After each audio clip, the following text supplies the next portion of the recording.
Welcome to Listening to Stories on Kevin.tv audiobook channel. Chapter 31, Salamander's Queen. "You've done my children dirty," the monster growled in a language that only Arad understood. He speaks Draconic. Be wary. Everyone froze in place, staring at the massive burning lizard. That's one big salamander. "Is it the Queen?" Jack backed away, watching the monster's movements. Ella pulled her bow. "It seems like it. We should retreat. My arrows aren't long enough to deal any damage to it," she yelled. Arad was about to speak, looking at the monster when Mom stopped him. "Don't speak. It will discover your nature." "What should we do then? Retreat?" The Novel. "That's right." Move back slowly. As Arad and the rest took one step back, the monster swung its tail, causing the cave to shake. Crack! The path behind them crumbled, trapping them in the room. "Do you think I will let you escape after killing my children?" The monster growled. "The monster is growling at us." "Get ready for an attack," Jack shouted while getting close to Arad. "Ayla, try to find an escape route for us," he shouted. At the moment, he thinks that Ayla has the best eyesight in the room.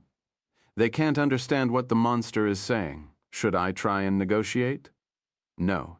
There is no chance this monster will let a wyrmling live. "Only a bunch of fools," the monster growled, glaring at them with a streaming fire gushing from its nostrils' clang. Arad stepped fromward, banging his staff on the ground. "Stay behind me. I will take the front." Thud, he rushed toward the monster. "Chief, be careful," Jack yelled, running to the side and attempting to distract the monster. How funny, the monster turned its head, opening its massive jaw toward Jack. Kwoosh! A burst of flames rushed toward Jack. Zahn! Arad immediately teleported between Jack and the monster, lifting his arms to block the fire breath. Bam! The flames rushed around Arad, crackling and charring his top, yet his skin remained undamaged. "Chief!" Jack gasped, surprised at Arad's sudden appearance. Boom! As the flames exploded, Arad glared at the monster, no holding back on this one. Arad took a deep breath, bending backward, filling his lungs, and a white stream of flames burst from his nose. The monster stepped back, alerted. "GRWAAIAIARD!" screamed, releasing a massive stream of pure white flames from his mouth. "What are you?" The monster twisted its neck, dodging the blast with ease. "Get them to leave after distracting the monster. We will run as well." "Jack, take Ayla and find a way to leave this place," Arad growled. Bam! His body burst into flames. "This one is mine." "What are you saying, Chief? I will fight here beside you." Jack lifted his dagger. "You're in the way. I can't control my flames that well." Arad lied. He can control his flame. The problem is that fire is useless against this creature. He needs to use the void directly. "Come here, Jack. We will find Alcott and Ginger," Ayla shouted, looking around for an escape route. The monster stared at Arad, almost smiling. "I see a red draconic sorcerer. Can't you understand by words?" "It thinks you're a sorcerer. Speak with it, but keep that guise." "Monster, are you the one causing trouble in this cave?" Arad growled, speaking in draconic, glaring at it in the eyes. "The monster titled its head? So you can understand me." It glared at Arad. "I'm the Salamander's queen, not a monster." She stepped to the side. "Did you think I would let you leave after killing my children?" Bang. Arad smacked his staff on the ground. "You weren't here last year. Do you know you're trespassing on another's land?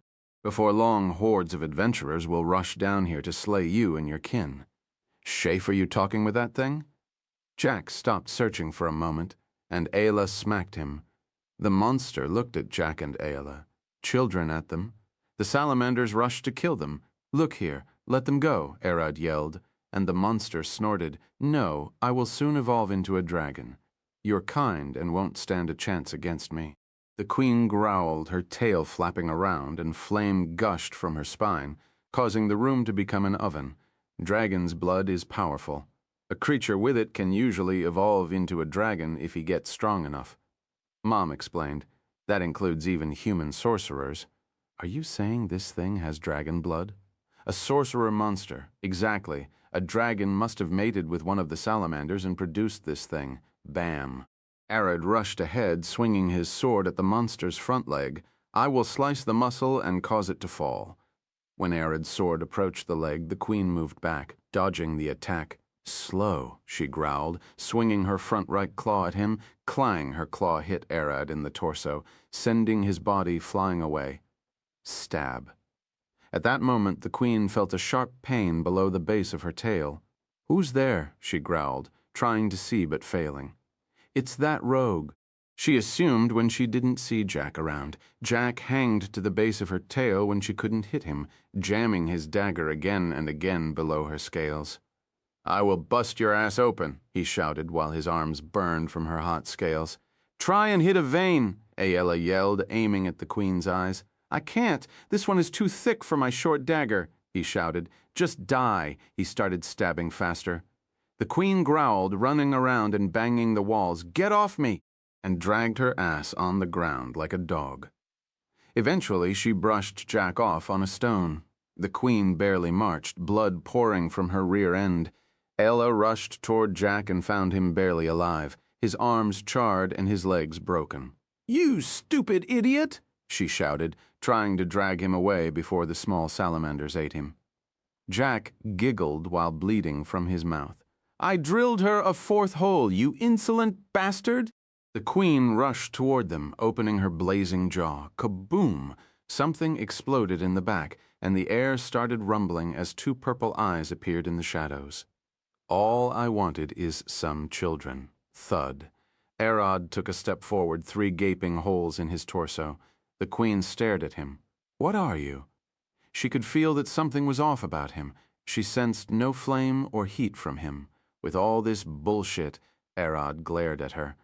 Why should I be the only one holding back? Veins popped in his forehead, and his eyes flashed with a deep purple flare. Arad calmed down. "Why are you still standing with those wounds?" The queen turned toward him, releasing another breath. Arad shouted, "Gruh!" A dark flash blinked, blasting her flames away with a loud rumble. "That woman is mine." Arad took a step forward, glaring at the queen in the eyes. "This whole place is mine. Who are you to stand here? Arad, don't let the dragon's arrogance consume you." As the queen watched, Arad's body morphed into his draconic form, glaring down at her. "You're the reason I'm not with Ayla yet?" Arad growled, the ground beneath him shaking. Chapter 32. The party's first big hunt. "A wormling?" the queen growled, taking a step back while keeping her eyes on Arad. "To think a true dragonkin would make his way to my nest, I needed your blood to evolve. To evolve, monsters would need to strengthen their blood. Humans who bathed in dragon blood for decades became dragons." Arad glared at the queen, his body rumbling. "Arad," Aella rushed toward him. "We have a better chance together." She pulled 3 arrows, aiming at the queen. When Arad heard her, he relaxed a bit. "You're right, I will take her on. You support me. You're listening to her. Why would I have her by my side if I don't listen to her?" "Growl," Arad growled, shaking his head and wings. "You understand me?" Aella smiled. "But what do you want me to do?" "You can talk." But she only hears growls in your draconic form. Arad was still a wormling, and just like a newborn baby, he couldn't speak impossible. His humanoid form offered flexibility and skills, but it was physically weaker than his draconic form. The queen opened her jaw, not giving them any time to think. Roar. And from her maw, a gust of flames rushed out, painting the cave red. Thud. Arad leaped ahead, flapping wings like a chicken to extend his jump. Roar. Arad unleashed his breath again, breaking the flames apart. "What is your breath made of?" the queen growled, unable to understand what Arad spat out. It wasn't like any other elemental energy, and it felt like nothing. Pew, pew, pew. Aella fired 3 arrows aiming at the queen's eyes. The queen whipped her neck, avoiding the arrows while turning around and swinging her tail toward Arad. Draw, a. Arad leaped in her tail, dragging his claws from the tip to her back and cutting a large wound. His natural weapons were far sharper than his sword. The queen growled in pain, releasing a blast of flames from her back. Boom! Arad got flung to the other side of the room, crashing on the wall and dazed from the impact. Salamanders swarmed Ayala to protect their queen. "Arad, where is your sword?" Ayala screamed, firing arrows at the salamanders swarming. She was about to run out, and her dagger was too small to fight crocodile-sized monsters. "Arad, give her the sword!" Mom screamed in Arad's head, forcing him to get a grip on himself. Cling, the sword emerged from Arad's body, flying toward Ayla thud. Ayla saw the sword pierce the ground ahead of her. "You can understand me." She became certain Arad could still understand her in his draconic form. She grabbed the sword and took a deep breath. The faces of the elves who died because of her swarmed her mind. "Sorry, but I must fulfill my duty." Ayala's eyes flashed green. "Sacred wind of the forest, engulf my blade and cut my enemies." Wind blade, a gust of wind covered the sword as she swung at the salamanders.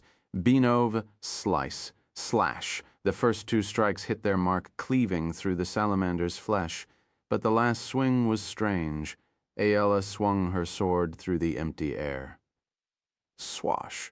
A wind blade rushed from her sword, flying across the room and hitting the queen in the face, slicing a chunk from her nose. Grdla. The queen growled, taking a step back. Ayala extended her hand toward the queen. "Oh, spirits of the crack." Her spell failed, causing her a horrible headache as the voice in her head growled, "I can't concentrate on any one-tier spell." Bang. She smacked her forehead with the sword's pommel. "Focus," she growled, lifting her hand again. Oh, spirits, crack. The spell failed again. In that brief moment, the small salamanders rushed at her while the queen watched from the back, trying to anticipate any other strange attacks while waiting for her breath to recharge. I need to kill them from a distance. Getting close is dangerous, the queen thought. My breath should kill her in one hit. That's why he protected her. Roar, Arad rushed in, swinging his claw at one of the salamanders and taking a chunk from its side. He then attacked again, finishing it. As the salamander changed their attention to him, Arad stood up on his hind legs while balancing with his tail. Click, the staff appeared from nothing into his mouth while he opened his claws. The queen stared at him, puzzled at what is this wormling trying to do. The mere image of a dragon holding a staff was alien to her. Crackle. A lightning arc sparked between his claws. Void can make more than just flames. A second element? The queen roared, leaping back and opening her jaw, attempting to breathe fire at him. The lightning color changed, flashing from blue to yellow, and then to pale white, lightning bolt, level 3, R3, lightning bolt, level 3, R3, lightning bolt, level 3, R3, lightning bolt, level 3, R3, lightning bolt, level 3, R3, lightning bolt, level 3, R3. Arad started blasting without a sign of stopping. The queen closed her mouth and leaped to the side to dodge the spells. "I see, I know your nature now." She growled, jamming her front claws behind a massive boulder and pushing it toward Arad with incredible force. As the boulder approached, a salamander snuck behind Arad and bit his tail, trying to prevent him from dodging. Clang! Ayala rushed in, slicing the monster immediately. The boulder was already about to hit them. "Arad!" she screamed, and he shook his back. Without thinking, she leaped on his back. Flap! Flap! Arad leaped away with a mighty flap. Clang! He then grabbed onto the wall with his claws, crawling like a lizard with Ayala dangling from his back. "You're a purple dragon, aren't you?" The queen growled. "She's completely wrong, but I can see how she made this mistake." Mom quickly dumped the information about the purple dragons in Arad's head. When a red dragon, fire dragon, mates with a blue dragon, lightning dragon, the child can have the power of either his parents or, in a rare case, be a purple dragon with two attributes. Arad's purple glowing eyes and his utilization of fire and lightning made the queen mistake him for one. "How about it? Let's make a deal, Purple One." The queen growled, trying to get the best of this encounter. Lower your claws, and I can share my fire knowledge with you. What should I do? Don't trust a monster. She is trying to make a deal because we're going to win. Mom stated, and he isn't out of the fight yet. As the queen growled, she felt a hand on her head. She tried to move her head, but suddenly a dagger quickly impaled her right eye. I will only die to a woman's thighs. Yours aren't for me, Jack growled, stabbing her eye again and again. Jack, Aella screamed, aiming with her bow at the queen's second eye. He can move? Don't think. Attack her neck. Arid dropped Aella, who landed on her legs and fired again at the queen. He rushed ahead as fast as he could, leaping with his jaw at the queen's neck. Arid's jaw was too small to take the whole neck in one bite, so he started munching on her, using his sharp teeth while holding her with his claws, and digging his way deep into her flesh till she bled to death. Chapter 33. The queen's nest. Thud. Arad leaped from the wall, landing beside the dead queen. His purple eyes glared down at her corpse. Growl. Is she dead? She is dead. Rest at ease, Arid. Aella rushed toward him. Chief! Jack growled from atop the queen, rolling down and falling on his face. My nose, he cried. Arid stared at them, closing his eyes and morphing back into a human. Gah! He sighed, feeling his heart pounding like a drum. The fight took a lot out of him. I need to rest a bit. Arid fell on his back, catching his breath. Aella stared at the two. Let's rest a bit, she smiled. Jack, are your legs fine? Ha-ha, Jack giggled, opening his pouch and taking 2 red veils. Used one of these? He smiled. Where did you get them? Potions are expensive. Aella stared at him with a suspicious glare. I borrowed from Alcott. He shouldn't mind. Jack smiled, waving his hand. You stole them from him. Arad stared at him, terrified. Do you want Ginger to kill us all? Jack laughed, then started coughing due to the pain in his chest. I just borrowed them. Borrowed. Aella stared at him. You don't fear death? When did you get the chance to steal them? Jack looked at her. When he was teaching me how to use echolocation. He was teaching you, and you stole from him. You're nasty. Arad glared at him. Come on, it saved our lives. And Alcott had more than he needed. Jack waved his hand. I also bet he could have stopped me had he wanted, after resting and letting the potions take effect. The 3 stood. Jack leans on Arad's shoulder. Nunuv, or ear a dragon, he asked. You can say that, have a problem. Arad stared at him. He transformed since he thought Jack was knocked out, and having him know wasn't a part of the plan. Can't you transform and carry us? I'm not a mount. I saw you leap around with Aella on your back. She's a special case, and we were fighting. Arad sighed. Maybe when I grow up, I heard dragons age slowly. I will be long dead before that. Jack looked at him. This man asks a lot of questions. You won't wait long, I'm giving you my shoulder. That should be enough for now. Arad approached the queen's corpse. Don't tell me you plan to butcher it here. I want to rest. Jack sighed. Who talked to you? Arad touched the queen's corpse, sucking her whole body into his stomach. It disappeared. What did you do, Chief? Jack turned toward Arad with a surprised face. You're too noisy. Aella stared at them. Calm a bit, she sighed. The 3 walked deeper into the cave, searching for an exit. For a while, the party found nothing but an endless, dark tunnel. Aella looked at them. I sense a faint magic around here. Shall we follow it? She asked. Mom, can my eyes pick it up? Why ask me when you can try it? Look around you with void eyes. Arad blinked. His eyes flashed purple as he started to see white threads flowing around. The deeper they became, and Arad naturally became aware of it. Arad, do you smell this? Aella stared at him, closing her nose. Arad took a deep breath, and he felt it. A disgusting smell filled the air. Jack pulled his knife, rotting corpses. Be careful of the undead. He became alert until they reached the next cavern. The room was big and rocky, and had a small water stream dripping across the wall. A nest size of an enormous beast lay in the middle, with what looked like a humanoid corpse in it. Arad took the front, approaching slowly with his staff up. "Are you sure undead are weak to flames?" he asked. "Yeah, go for it, Chief." Jack walked beside him, staring at the corpse. When they approached the corpse, Arad poked it with his staff. "Move, come on." Jack looked at it. "Do something." Ella stared at them. "What are you two doing?" she approached. "That's a normal corpse. There is no necrotic magic around here." The two relaxed. "This is the most decomposed corpse I've seen in a while. I bet a swarm of worms will rush out if I poked it with a dagger." Jack looked around, finding a quarterstaff and a hardcover leather book. "Is this a mage?" Arad asked, looking at Aella, who lifted the book, flipping the pages. Aella crossed her eyes. "This is a sorcerer, a red draconic bloodline." She gave the book to Arad. "This is his spell book. Give it a read."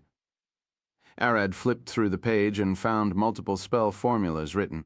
Tier, Fire Fist, Fire Kick, Firebolt, Bonfire, 1 tier, Burning Claws, Overheat, Flamethrower, Flame Cloak, Flame Diversion, 2 tier, Flame Blade.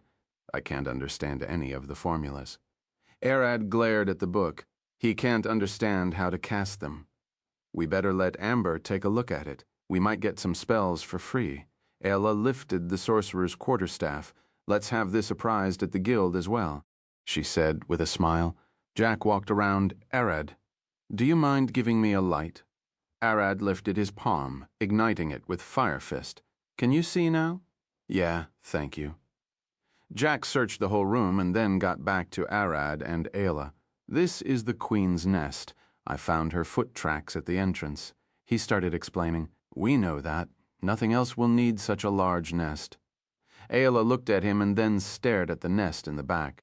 "I didn't find any written note or something that can explain, but I would guess the Queen got some power from the sorcerer." Jack looked at Arad. "Do you mean he taught her Draconic?" "People aren't that crazy, you know." Arad looked at him with an exhausted face. Alla looked at Arad. "Salamander bloodline is a thing, you know. There's also a Phoenix and a Drake bloodline, and they all master fire." Alla is right. The Queen and the sorcerer had red Draconic bloodlines. They must have attracted each other. The sorcerer probably wanted to tame her as a powerful monster, and the Queen simply saw him as a tool to further her plans. Jack sighed. "Poor fellow must have had painful last days down here." "What I like to know is how he got down here?" Ayla asked with a passive face, looking around. "I found a route to the back that might lead us outside." Jack pointed with his thumb. "Are you sure?" Arad asked. "We won't up going deeper?" Jack shook his head. "I don't know, but a faint stream of air comes from there." Ella walked toward the hole Jack referred to. "You're right, but the air isn't fresh. It's musty." She scratched her head. "I think it leads to a bigger cave." Arad looked at them. "We can get back." But when he looked back, yeah, it has collapsed. He sighed, remembering what the Queen did. Jack looked at them. "We have no choice but to venture deeper." "I can start digging," Arad suggested. "But what if you cause the cave to collapse?" Jack looked at him. "When the stones you wish to dig are the ones holding the cave together?" "He's right. You dig and escape alone. But if the cave collapse, those two are stuck here." Chapter 34. The Wall. Inside the blinding darkness of the cave, Arad opened his palm. Fire Fist. "We need to think this through." He sat on a stone, and so did Jack and Ayella. "Should we wait for Alcott and Ginger?" Ayella asked while looking toward Kane. Jack crossed his legs. "Won't count on that. This cave is massive. They fell to reach them. We must venture deeper," Arad sighed. Jack stood. "Why does this place have monsters other than the salamanders?" "I thought Alcott only brought them here." "The salamanders need food," Arad sighed. "Then how did the sorcerer get in?" "There should be a second entrance," Alla said, standing up. "I spent some time in the Wood Elves' forest. I might lack the skills, but I will try to guide us toward the other entrance." Arad stood as well. "That's our best bet. If the three of us work together, we could find a way out, and next time, separating is a bad idea." Jack walked to the front, checking the way he found earlier. The air from it was far from fresh, but it was a start. Let's proceed carefully. The last thing we want is to fall into a hole and end up separated. Arad and Aella walked to his side, staring down the hole with worried faces. Let's hope there aren't any monsters down there, Aella said with a wry smile, slightly hiding behind Arad. Arad walked into the hole, keeping his eyes wide open with all their ability. Stay behind me and stay alert. Arad lifted his staff and started walking. Arad, let me take the front. We said I would lead the way, Aella said, walking ahead of Arad, who took a step back. If anything happened, hope to the back and let me take the front. Not long after they started walking, they reached a dead end. A massive, cracked brick wall blocked their way. Aella and Jack inspected it while Arad lifted his palm and lit the place. I can't see any magic around the wall, he said, with his eyes darting across the wall. Aella knocked on the wall while listening with her ears on it. The other side is empty. I would say this wall is about 1 foot thick. Arad stared at her feet and started comparing the side with his hands, trying to gauge the correct size. Yeah, I would say it's thick enough to be a problem. Jack looked at her. Can you convert it? He scratched his head. I want to know if we can safely break it. Ella looked back at him. About 1/3 of a meter, a little bit less, I would say, probably by a fingernail. That's weirdly specific, but I appreciate it. Jack smiled, approaching Arad. Say, you said you could dig, right? With some time, you can break through the wall.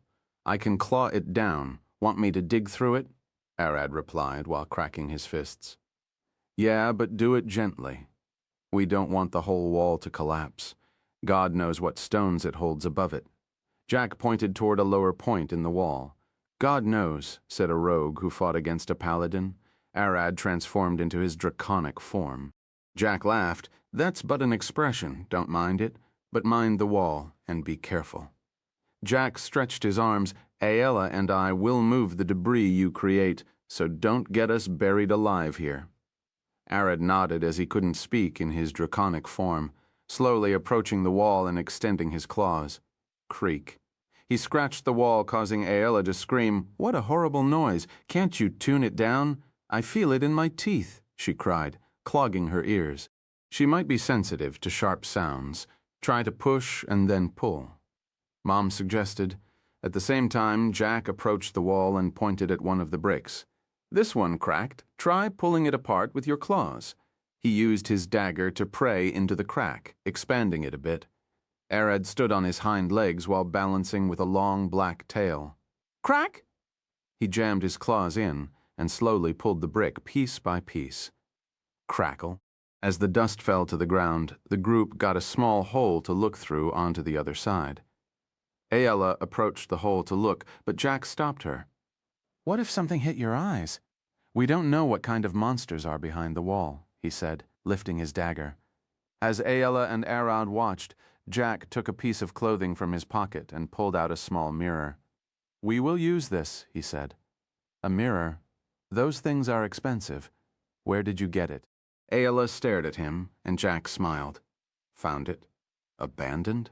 Where exactly? Aella glared at him. You stole it, right? Found it collecting dust inside a house. Jack approached the hole. Arad, can you give me some light? Arad swung his tail, resting the tip beside the hole and letting it on fire. Jack approached the mirror and looked through it. I got a vague look, Jack said, crossing his eyebrows. I see a brick hallway filled with dust and cobweb, abandoned for over a year, I would say. He scratched his chin. No tracks of monster, but it is giving me a bad feeling. Ella understood what he meant. She had got a bad feeling since they saw the wall. You think we stumbled into a dungeon? I fear so. A structure like this doesn't just pop out of nowhere without a valid reason. Jack hid his mirror and looked toward Arad and Aella. The dungeon looks undiscovered, which means we might be in for a lot of gold and treasures, he said, and then sat down. But without knowing the details, the dungeon might be too dangerous for us. New? Where Arad shifted back into his humanoid form. We don't care about conquering the dungeon, he stated. We will run for the entrance and leave. Jack looked toward him. A smart idea only if we knew which direction lead out and which not. Usually the dungeon's boss releases a lot of magic. Using your eyes, all you have to do is walk to the other side. Mom spoke, giving Arad an easy solution. I can see magic, so as long as we move away from the boss room, we will reach the entrance, Arad suggested. Can I say something? Ayla stared at them. Of course. Why are you asking for permission? Arad looked at her and she smiled. What about Alcott and Ginger? Where did they go? She looked toward the wall, and this place was a dead end. How did the sorcerer make it past the wall? Hearing her, Drac grabbed his head. Fuck, damn it, you're right. He glared at the wall. We shouldn't go there. Why the sudden change? Arad asked. Jack explained, dungeons are divided into ranks, from F to S, like adventurers and quests. The point is that a dungeon needs a party of 4 adventurers of the same rank to clear. For example, an A-rank dungeon would need a party of a minimum of 4 A-rank adventurers to clear. Some high-rank dungeons can regenerate their structure. This might be one of them, Jack sighed. What rank are we talking about? Arad asked. At least C rank, Jack replied. Chapter 35, The Dragon's First Dungeon. Arad stood approaching the wall. We have no other choice. He touched the stone wall. We can't stay here forever. We will make a run for the exit. Jack approached him. We can't do that, but we'll try. He smiled. Ayla stood beside them. All of this because we separated from Alcott. I will make sure to tell him that. She sighed, grabbing her bow and standing behind Arad with a smile. Arad quickly cracked the hole, making it big enough for them to enter. As he peeked his head, he saw nothing in the hallway. It's safe. For now the other 2 walked after him and looked in a different direction. Which way should we go? Arad asked, looking at Ayla. You're the one with magic sense? Which direction is the boss? Ayla replied while staring down the pitch-black hallway. There's no difference. Both directions are full of magic. Arad replied. This place looks nice. How about you take it as a lair? A lair? This place is a dungeon. Remember when I said you could find a place underground to hibernate and grow older?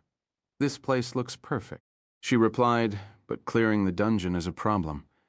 I don't think we will have that today. Our priority is getting back alive. Jack pulled his dagger and got ready. Then let's go, right? Found anything? Ayla looked at him. No, I just think it will be the right direction, Jack replied, and Arad took the front, slowly leading them into the unknown darkness. Crack. When Arad stepped down, the stone he stepped on sank to the ground, almost causing him to fall. A trap? He looked around, trying to find any possible danger. Don't worry, Jack approached him. That's just a trip trap. They are made to make you fall if you were running, a mechanism to prevent people from escaping monsters.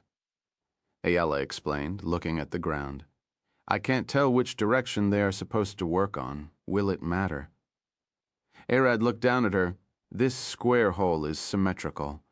Those traps are made against adventurers running from monsters. If we knew where the monsters attacked and in which direction the adventurers would run, Jack looked at Arad. We will find the exit, Arad replied with a smile. Adventurer will run toward the exit. Exactly, but this one seems to work in both directions. Ayla stood after inspecting the trap. Be careful and watch your steps, she said. Monsters could be close, I see, Arad replied, holding his staff and walking forward. They didn't see monsters before, so they should be ahead. After walking a bit, they found the hallway dyed red with monsters' blood, the corpses of massive 2-headed wolves, a humanoid 7-foot-tall green monster, and even more that they didn't know the blood is fresh. Could it be that an adventuring party is here? Ayla asked, approaching the corpses. Those are big slashes. Could be Alcott and Ginger. Jack inspected the corpse of a wolf. Let's hope so. That would save us a lot of trouble. Arad sighed, feeling a bit of relief that this was the end. Don't get your hopes up. We will celebrate when we're drinking in the tavern, Jack replied, swinging his dagger at a corpse. Grrrr! Rug! The green humanoid growled in agony as Jack stabbed his chest and quickly died. Some are still alive. Jack looked back at Arad behind the corner. The party found a decomposed humanoid skeleton of reasonable size, the corpse of an adventurer, probably got lost here. Ayala said, looking around. Jack inspected the corpse, finding a small note in its pocket. Quest, find Jeremy, who got lost in the western B-rank dungeon, the Wolverine. Jack ran through the quest details. He was looking for an adventurer by the name of Jeremy, a C-rank draconic sorcerer, probably the one we found decomposed in the Queen's nest. Jack sighed. The quest is 6 months old, almost half a year, so you're saying he was on a quest. We didn't see anything on Jeremy's corpse like a quest. Arad looked at the paper. This is a B-rank dungeon, and Jeremy was a C-rank adventurer. The guild won't allow him to take a quest alone, Jack replied. I suspect he came here alone without telling the guild, Ayala said. Is there any mention of his full name? Jack ran through the paper and found the name written on the back, Jeremy Bryan, holy shit. Jack almost jumped in his place. What the fuck is this snooty bastard doing in a stinky dungeon? Do you know him? Arad asked. Not personally. Bryan is one of the noble families of the city. They are mostly known for their annoying personality and their eldest daughter, Merida, Jack replied, putting the paper in his pocket. I heard of her, the Blade of Whitehold. Alla said she heard of her when she was in the slave market. Most of the people there wished to be bought by the nobility. What is Whitehold? Arad asked with a puzzled face. A blade and magic tournament that happens every 10 years. Merida won it 5 years ago, when she was just 15 years old, and she did it with her sword. Jack explained. With no magic, he added. Is she strong? Arad asked. She should be around 20 years old by now, right? She is powerful for her age. She is naturally talented with the blade, especially long ones. Jack smiled. I've seen her once use a single-edged sword twice her height.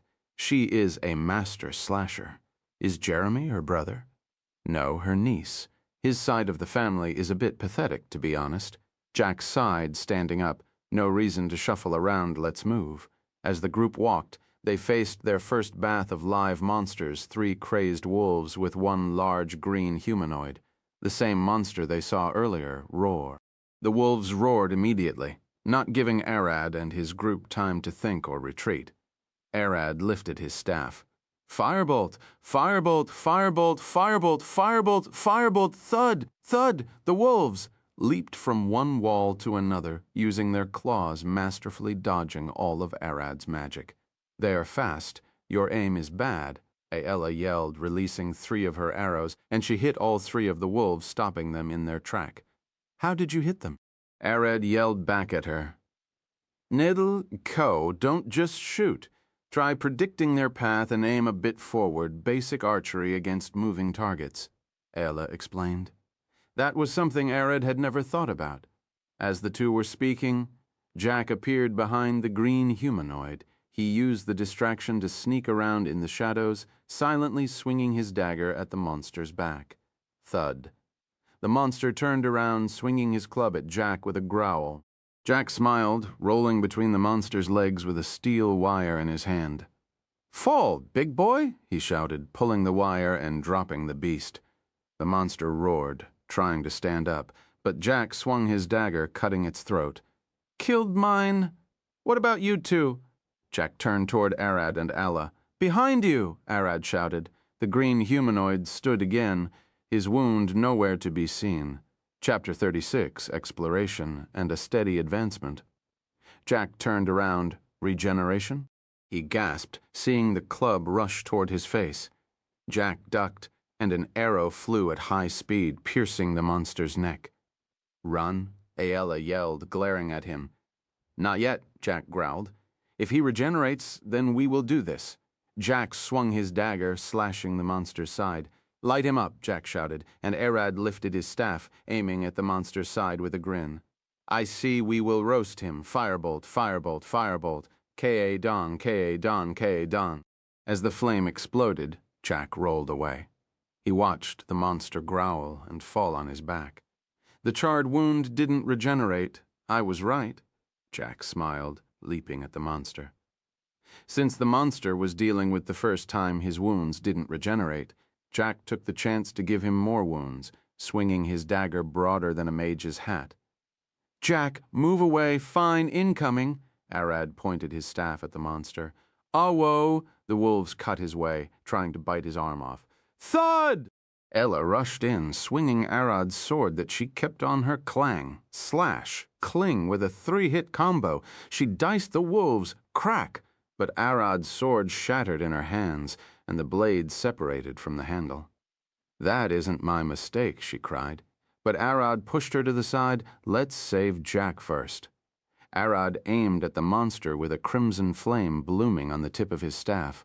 Firebolt! Firebolt! Jack leaped away, letting the monster get charred. But Arad wasn't done yet. Firebolt! Firebolt! Firebolt! Firebolt! Firebolt! He fired again, making sure the monster died and that the regeneration will never kick again. As the fight ended, Jack looked back, smiling with a thumb up. We made it. Don't we made it me. Arad rushed toward him. You almost got yourself killed. Don't go sneaking on a monster we know nothing about. Jack wasn't that good in close confrontations. As a rogue, he was more skilled in stabbing things from the back and taking down their vital organs for an instant kill or massive damage. The trade-off is that Jack will be in trouble if the target survives. Well, I thought he would die if I stabbed the liver and sliced the main blood vessel. Jack laughed. But those are some nice words from someone who didn't want me at his party yesterday. Arad sighed. Don't get yourself killed, especially when we need every member. Jack smiled. Don't worry, Chief. He sheathed his dagger. I might not look like it, but I'm talented in not dying. As proof, I'm still standing here. Ella and Arad stared at him. You won't laugh? I thought it was a good joke. Jack shrugged it off and looked at the monsters around. Ella, you broke Chief's sword. Jack spotted the blade on the ground. Ella looked to the side, averting her eyes from Arad. It wasn't my fault. The blade weak. Arad stared at her with an exhausted face, sighting as his eyes felt heavy. The sword was new. Jack scratched his chin. Hold up, Chief. Ella is right. He grabbed the blade and inspected it. See this weld between the blade and the handle. Arad and Ayla approached. What is the problem? This sword is intentionally made weak. It could probably handle fighters from level 1 to 7, but higher than that is too much, Jack said, looking at the handle. Explain more. Arad looked at him. Jack gave Arad a puzzled look. Those welds are a placeholder for the magic stone. Blacksmiths make them like this so they can sell to low-level adventurers while having the option to make powerful weapons for the high-leveled ones, Jack explained. I'm a level 12 fighter, so this blade breaking isn't my mistake, Ayla said with a smile, but Jack stared at her. A great fighter can tune his power down when using a low-level weapon. That means you aren't that skilled with swords. Ayla sighed. Fine, I'm a failure swordswoman. I'm far better with bows. Does that matter? Arad looked at her. You're all fighters. Don't you remember what Alcott explained earlier? Fighters are diverse, each with their unique weapon and skills, she pouted. I'm an arcane archer, a fighter who mixes some magic with archery to achieve outstanding accuracy and speed. I only saw a little bit of magic from you. Can't you use any big spells? Arad stared at her. If she can, then he might learn a thing or two from her. Ayla smiled, puffing her already sizable chest. I know spells up to 4 tier, but all wind-based. Can you show me some? Arad looked at her, his eyes glowing with a purple flare. Nanarang, Alla looked toward Jack, a bit troubled. Let's leave it for later. She giggled with a wry smile. We need to focus on getting out. Come on. I might find it useful. Arad looked at her with an intense glare. Chief, let it go for now. Jack cut them. Finish learning from the spellbook we got from Jeremy, and then ask her for more.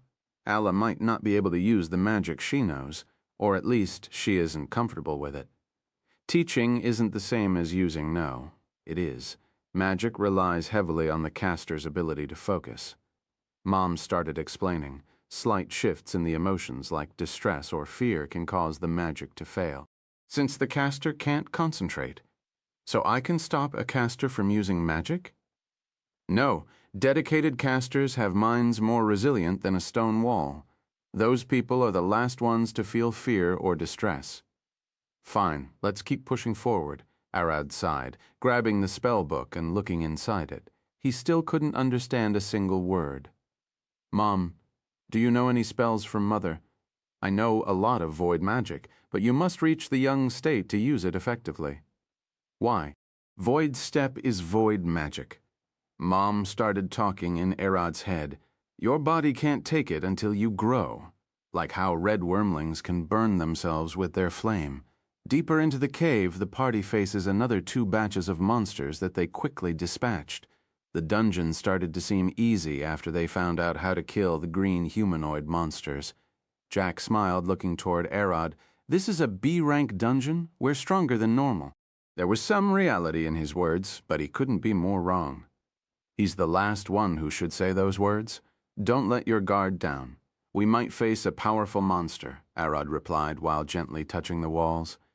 I was trying to lift our morale a bit. It won't help if we were scared. Jack sighed, approaching Arad. Let me do the inspection. I have more experience with traps. Jack started looking around to make sure the way was safe. And as expected, he discovered several traps ranging from arrows to pitfalls. Aella took the arrows to use them. Arad looked into the pitfalls and found them empty. Jack looked at Arad, glaring down at the pit. Chief, do you want to find a corpse or something? Arad nodded. We didn't find who killed the monsters earlier. I bet they are still around, he replied. Chapter 37 Boss Fight, I are Doom, Awoo, Clang, Clang. As Arad and his party walked, they heard the rumbling of a fight in the distance. Crackle, clang, clang, awoo! A fight, I hear iron and a wolf howling. Jack pulled his dagger and took a stance looking toward the end of the hallway. That crackle sounds like lightning magic. Let's hurry, Ayla said, pulling her bow. They are getting too excited. Tell them to calm down with them wearing iron. I don't think we have a way to block lightning. Calm down. We will check it out. But we will only engage when we understand what is going on, Arad said, pulling his staff, taking the front, and looking back at them. Don't worry. Alla smiled. It's probably Alcott. Those swings sounded familiar. I would be impressed if you could pick that up. Arad looked back into the dark and started walking. He kept his void eyes open, scrying for any magic in the area. After a bit, they reached a massive steel door, almost 5 meters in height. It's behind this, Arad said, touching the cold steel and listening to the fight inside. Shall we open it up? Jack asked, trying to push the door open. It would be bad if we walked on Ginger using her vampire powers. Arad, you should be the one looking in first. Arad shivered, imagining her attacking them immediately. At least until he can face her off, revealing her nature to anyone else is a dangerous act. I don't want that. My blood sucked out like that. Arad pulled Jack away. Get back. I can tank more hits than you, and I can react faster, Arad told him with a smile. Jack looked at him, pretending to be touched. You wanted to kick me yesterday, and now you're risking yourself to keep me safe. This idiot. Arad glared at him. I want to save Aella and me from getting eaten by a vampire. Don't even think about it, Arad replied to Jack and looked back at Aella. Get ready to support me with arrows or run, depending on how I react. Aella nodded, picking 3 arrows and getting ready. She still didn't completely pull the string because that would be exhausting. Arad touched the door, slowly peeking his head through like a tiny lizard. Clang, what he saw could barely be described. The room was far more spacious than anything he expected to see underground. Yet floating embers of crimson flames dyed it in red. A giant reddish-grafted humanoid monster stood in the middle of the room, swinging his weirdly shaped cleaver and axe using his 3 arms. Each one of the eyes dotted on his body gleamed red as the massive mouth on his necklace torso growled. 2 fur-coated, vaguely humanoid wolves leaped around the monster. howling as they tried to fend off the single man swinging at them like an ape. "Jaiboa!" Alcott shouted, swinging his sword at the deformed monster. Clang, clang. Despite his fat, sluggish look, the monster moved like he didn't have joints, deflecting Alcott's terrifying greatsword swings. The wolves leaped at him, just for a lightning bolt to blast them away. Standing in the back, Ginger pointed her wand at the battle. As Arad watched, he noticed a third wolf-like monster sneaking behind Ginger, about to leap at her. Void walk Zahn, in the blink of an eye, Arad appeared behind her. Thwack. He blicked the monster's claw swing with his left arm, supporting it with his right hand. The beast froze for a moment, sensing the new enemy. Arad's eyes flashed purple. Crackle Kabam! Opening his mouth, a blast of fire and lighting washed over the beast. Growl. The attack didn't faze the monster. Instead, it only fueled his rage. The beast swung his claw back at Arad's neck. Ginger turned around, pointing her staff at the monster. "There was another one of you?"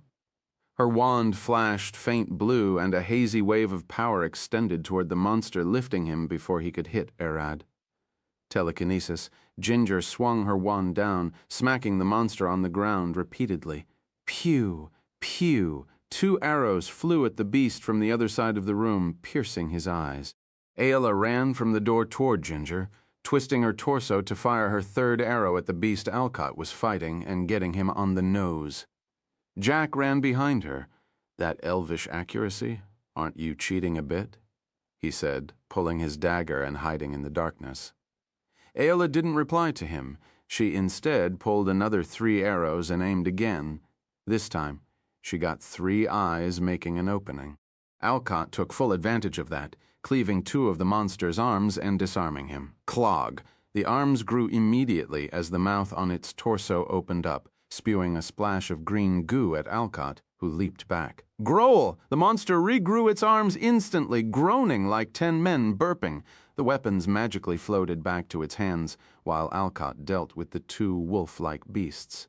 "Ayla, aim at the werewolves," Alcott shouted. Ayla pulled her bowstring, releasing 3 arrows at the werewolves.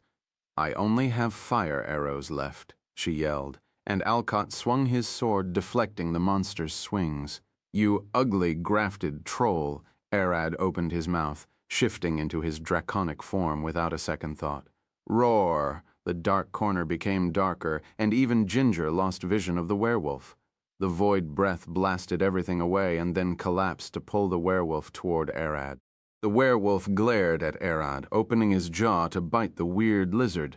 Roar! Arad opened his jaw, rushing in with a bite himself. The werewolf bit Arad's neck while he bit his arm. Ginger lifted her staff, about to blast the beast before he could tear Arad's head off. But to her surprise, Arad swings his neck, lifting the werewolf. The werewolf's fang couldn't dig deep into Arad's neck due to his hard scales, making some of them crack. Arad roared like a monster, smacking the werewolf on the ground, wrestling it like a crazed beast. Slowly, his bestial draconic nature started coming out. Live like a human, fight like a dragon, don't forget your nature, bam. Arad released another breath at point blank at the werewolf's arm, tearing it apart. The werewolf leaped back, but Arad turned around, swinging his tail. Thwack! He smacked the beast in the face. As the werewolf rolled back, Arad flapped his wings to make the long jump, landing on top of him. The werewolf, bleeding from his torn shoulder, tried to wrestle his way out. Arad swung his claw at the beast's chest, trusting his scales to fend off any attack, desperate for survival. The werewolf opened his jaw to bite Arad. Clack! The first one missed, but Arad caught the second one with his claws. The monster realized that he messed it up as Arad started attempting to tear his jaw off. Clack! The werewolf's fangs sunk onto Arad's paws. The scales there were thin compared to the rest of his body. Realizing that he couldn't do it, Arad opened his jaw, unleashing another breath directly into the werewolf's throat, exploding his head. Chapter 38, Boss Fight IR Doom Gra. The troll growled, pulling an arrow from his eyes. Before his eye could heal, Ayla fired another arrow, blinding him. Alcott swung his great sword with one hand, slicing the grafted troll's head. Blood splattered across the room. Yet the monster's body didn't fall. Crack! The troll's head popped back up immediately. "You annoying monster!" Alcott growled with a smile. "Thud! A woo!" The other two werewolves leaped toward Alcott, their jaws drolling as their eyes flashed red zip. Jack rushed from the shadows, dragging a still wire ahead of the wolves and toppling them down. 2 gold coins. I better treat you gently. He lifted his dagger, glaring at the wolves' fur with an evil smile. For a moment, the werewolves seemed to understand Jack's motive as the fur on their back stood. Zom Ginger swung her wand, lifting one of the werewolves and smacking him on the ground. "Don't just sit there, move," she shouted, looking toward Jack. Jack yelled back, "Don't damage their fur. I don't care about such low-level material. Don't endanger yourself for a few coins." Ginger yelled back, lifting the werewolves again and blasting them with lightning. They fell to the ground, shaking a few meters back. "A few coins to you, but it's 10 times what I'm carrying." Jack tied his dagger with his steel wire and started spinning it. "Their fur is worth several upgrades that could save our lives in the future." With a grin, he threw the dagger, catching one of the werewolves by the neck. Zin! Pulling the string, the dagger sliced the beast's throat. Awo, the werewolf, howled, his neck regenerating. Jack leaped backward, and the werewolf charged at him, running on all 4. Damn it! Ginger was occupied by one, and so did Alcott and Ayala. Jack pulled his dagger, wishing to block at least one claw swing from the beast.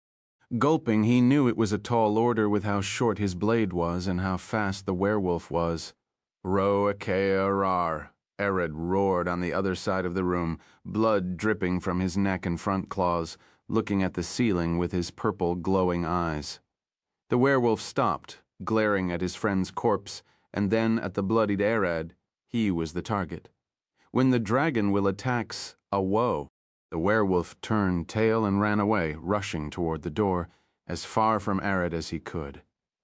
The dragon's frightful presence. Alcott stared at Ered with a smile. "You're supposed to get it when you reach adulthood." Ginger looked at him, puzzled.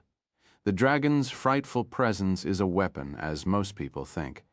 It's a tool we use to establish dominance when mating. That is why dragons only get it after reaching adulthood. Mom explained. With how the void dragons evolved to mate, they are ready from the moment they hatched, and Ered could tap into his frightful presence when Ayla pointed her bow at the grafted troll, attempting to use this chance to hit him one last time. She felt her knees start shaking, and she couldn't aim well. Slowly, she could feel her focus weakening. "Stop screaming, you will mess with Ayla." Mom warned Ered. "I will explain later." "Don't use the frightful presence unless you need to." Void Step Ered teleported directly to the werewolf, growling. Awo, the werewolf, howled, swinging his claw at Ered. Ered deflected the attack with his wing and swung back with his claw. The werewolf leaped back, running away. The beast didn't want to fight. He wants to escape with his skin intact. Void Step Ered teleported to cut the werewolf's escape route, standing in front of him. As the beast stopped, glaring at him in terror, Ered opened his jaw. Roar, a void breath blasted the werewolf, his skin tearing apart. But the beast regained his stance, deciding to die fighting. The werewolf charged, running on all 4 with droll dripping from his mouth. Awo, Ered leaped to the side, grabbing the wall with his claws and climbing like a lizard. Soon enough, Ered was hanging from the ceiling, as the werewolf stared up, puzzled. Ered released his front claws, only hanging with his hind legs. Zon. The staff appeared out of nowhere in Ered's jaw. Firebolt, level 3, R3, Firebolt, level 3, R3, Firebolt, level 3, R3, Firebolt, level 3, R3, Firebolt, level 3, R3, Firebolt, level 3, R3, Firebolt, level 3, R3, Firebolt, level 3, R3, Firebolt, level 3, R3, Firebolt, level 3, R3. Ered started blasting toward the werewolf with one hand and the grafted troll with the other. His flame stopped them from regenerating while burning them alive. Alcott charged forward, swinging his sword with both hands and tearing the troll in half. With Arad's flame burning him, the beast slowly died. Ginger pointed her wand toward the werewolves, pulling them toward Alcott to slice them, while Arad's flame prevented them from regeneration. As the monsters stopped moving, Aella looked toward everyone with a smile. "We won!" she shouted. Arad, on the ceiling, looked down, his vision blurring, his claws relaxed, and he fell headfirst. "Chief!" Jack rushed toward him, seeing Arad's body shift back to a humanoid shape, with him not moving a muscle. "Is he all right?" Aella screamed, realizing that something was off. "Damn it!" Ginger shouted. "The fuck did he get bitten?" Alcott shouted. "He did, and on the neck nonetheless. We have to get him to an alchemist as soon as possible." Ginger turned Arad on his back and felt his forehead. He was burning. "What is wrong? Is he just exhausted?" Aella asked, her eyes shaking. "Those are rebiced werewolves." Ginger flipped Arad again and checked the wounds on his neck, smelling the blood. "He got both rabies and lycanthropy. Can dragons even get infected like this?" "What should we do?" Jack asked, looking toward Arad. "You go with Alcott and find the exit now," she shouted, and Alcott grabbed Jack by the arm, pulling him outside the room. "I have a way to keep the lycanthropy at bay, but not rabies." Ginger opened her mouth, revealing her long fangs. "You're a..." Aella looked at her, biting Arad's neck. "Vampirism and lycanthropy repel each other." Ginger pulled her fangs from his neck. "Giving him vampirism should stop the progress of lycanthropy. At least, until we find a cure," Ginger said. Ella lifted Arad on her back. "Should we follow them?" She looked toward the door where Jack and Alcott existed. "Will he be fine?" Aella asked with a worried face. "We'll treat rabies first with medicine. Arad should be okay with a decent concoction from one of my friends." "But the lycanthropy is a problem," Ginger said with a sore face. "There a cure to the curse, right?" Aella stared at her. "There is, but it's damn impossible to get. Alcott did that quest once, and it took him 16 months to gather everything." "How did he survive the curse then?" Aella looked at her, hoping to hear some happy news. "He didn't. He did all of that while dealing with being a werewolf. I doubt that most people can keep their sanity with the curse." But Ginger smiled. "He is a dragon. Let's hope his blood is strong enough, betting in Arad's draconic nature." Never win lycanthropy curse detected, vampirism curse detected. Chapter 39. Bonus, Alcott's charge. Aella, with Arad in her hands, walked out of the boss room, followed by Ginger. Alcott approached them. "How is he doing?" he asked, looking at Arad's face. "Not good." Ginger looked at Arad. "It's bad since he is unconscious," she replied, waving her staff to create a light source. Jack looked at the light source. "Is this a low-level spell?" "It looks useful. It's a 0 tier," Ginger replied. Alcott took a deep breath, grabbing his sword. "What are you doing?" Ginger asked, glaring at him. "I will dig us a way out of this place. Carry them and follow me," he replied, veins popping on his neck. "Don't do it. It isn't worth the risk." Ginger yelled at him, and Alcott smiled. "I should have gone all out from the start. This mess is my fault." Alcott replied, taking a stance. "I will make sure he gets treatment as fast as possible." Ginger glared at him. "Don't forget. I will do it if you fall for a moment." A wave of bloodlust exploded from Ginger, scaring Jack to the bones. "What?" Jack cried, falling on his ass with a scared face. "Why the bloodlust?" "Nothing." Ginger smiled, lifting her wand, and everyone beside Alcott started floating. "Horakai!" Alcott shouted, his voice traveling across the whole dungeon in a moment. Bam!